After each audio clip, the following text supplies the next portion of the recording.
Dengan demikian, turunnya BI rate ini sebenarnya bisa menjadi peluang sekaligus tantangan. Makanya penting nih warga kayak kita-kita gitu ya, agar bisa bijak dalam memanfaatkannya. Setidaknya kalau dirangkum ada 5 hal yang bisa kita lakukan saat BI rate turun.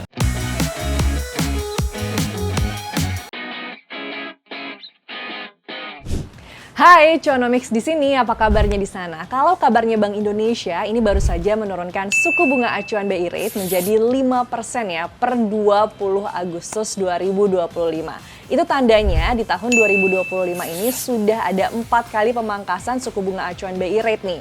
Yang dimulai dari bulan Januari yang dimana BI rate turun 25 basis poin dari 6% menjadi 5,75%. Kemudian dilanjutkan pada bulan Mei, BI rate turun menjadi 5,50%. Lalu di bulan Juli, BI rate-nya turun lagi menjadi 5,25%. Dan yang terakhir adalah di bulan Agustus ini, BI rate turun menjadi 5% atau turun 25 basis poin lagi gitu ya. Nah, sejalan dengan itu, suku bunga deposit facility itu pun juga ikut turun 25 basis poin ya, menjadi 4,25%. Kemudian untuk suku bunga landed facility itu juga turun 25 basis poin, berada di level 5,75%.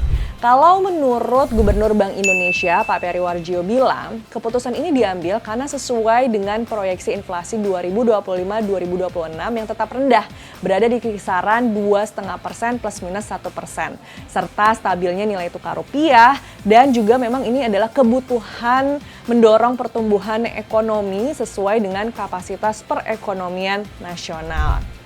Nah, dengan turunnya suku bunga acuan BI rates ini tentunya memberikan dampak baik secara langsung maupun tidak langsung ya kepada masyarakat. Dampaknya pun berlapis. Nah, yang paling juga mulai terasa itu adalah turunnya bunga kredit, baik itu bunga untuk KPR, kredit kendaraan, ataupun pinjaman konsumtif gitu ya. Jadi memang harapannya dengan rendahnya biaya utang ini bisa meningkatkan konsumsi masyarakat. Selain itu juga bunga kredit usaha kan ikutan turun tuh. Nah, ini bisa menjadi peluang nih buat para pelaku usaha untuk bisa mengembangkan bisnis mereka atau mungkin membuat bisnis baru guna menciptakan lapangan kerja baru buat masyarakat.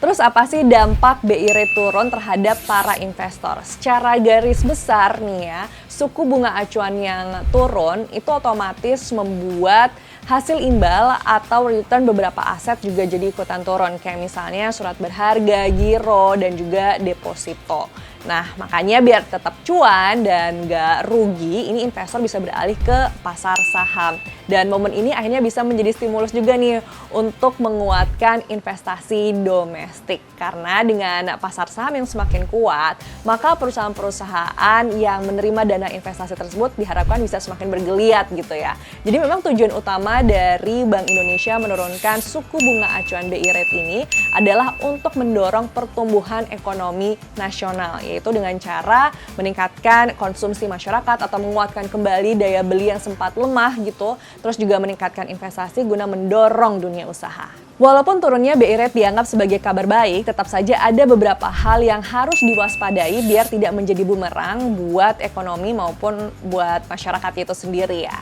Nah, beberapa hal yang perlu diwaspadai, yang pertama adalah inflasi. Karena tadi itu takutnya nih kalau melonjak konsumsi masyarakat karena bunga kreditnya yang semakin rendah, itu justru dikhawatirkan membuat harga barang-barang semakin mahal. Nah, ketika inflasi tidak terkendali, yang dikhawatirkan adalah daya beli masyarakat malah kembali melemah. Kemudian hal lain yang juga perlu dikhawatirkan adalah pengaruhnya terhadap rupiah. Jadi gini, ketika suku bunga acuan ini turun, otomatis akan membuat hasil imbal atau return di rupiah jadi tidak begitu menarik dibandingkan dolar. Nah, khawatirnya nih, permintaan dolar justru akan semakin meningkat dan bikin rupiah jadi tertekan. Kemudian kredit bermasalah itu juga menjadi hal lain yang perlu diwaspadai. Karena kan tadi itu ya, bunga kredit lagi rendah-rendahnya nih. Takutnya masyarakat atau perusahaan malah ngambil utangnya berlebihan. Nah, sementara ke depannya kan kita nggak ada yang tahu ya bagaimana target ekonomi, apakah justru malah melambat atau mungkin pendapatannya tidak sesuai. Nah, kalau sampai itu terjadi, bisa-bisa kredit macet pun meningkat. Dengan demikian, turunnya BI rate ini sebenarnya bisa menjadi peluang sekaligus tantangan. Makanya penting nih warga kayak kita-kita gitu ya, agar bisa bijak dalam memanfaatkannya. Setidaknya kalau dirangkum ada 5 hal yang bisa kita lakukan saat BI rate turun.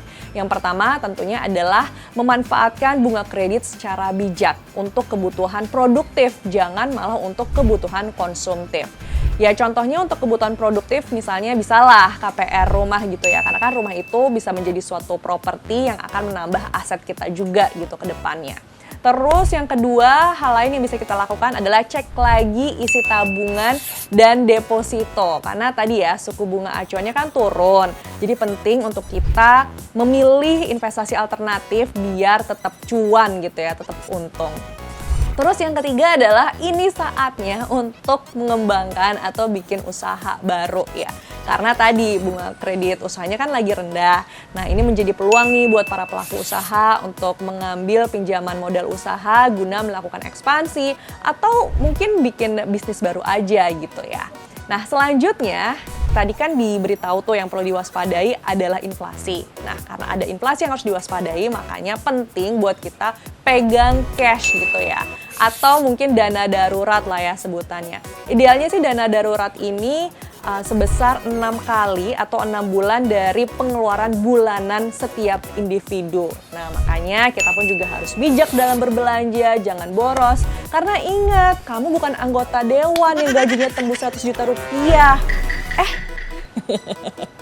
Nah, yang terakhir, yuk tingkatin literasi keuangan ya. Karena jangan mentang-mentang bunga kreditnya lagi rendah, malah asal ambil banyak utang lagi. Tetap pahami juga risiko jangka panjang dari berutang. Karena kita nggak ada yang pernah tahu bagaimana kondisi ekonomi ke depannya. Bisa aja loh Bank Indonesia malah menaikkan BI rates itu ke depannya. Walaupun sih Bank Indonesia tidak menutup kemungkinan bahwa BI rates justru akan turun lagi ke depannya. Karena Bank Indonesia meyakini inflasi tahun ini maupun tahun depan itu masih akan tetap rendah. Sehingga memberikan ruang bagi suku bunga acuan BI rates untuk bisa turun lagi ke depannya. Nah kalau menurut kamu sendiri gimana nih tentang penurunan suku bunga acuan BI rates? Coba ya tulis di kolom komentar kamu. Tapi jangan lupa like and share konten ini. Sampai jumpa.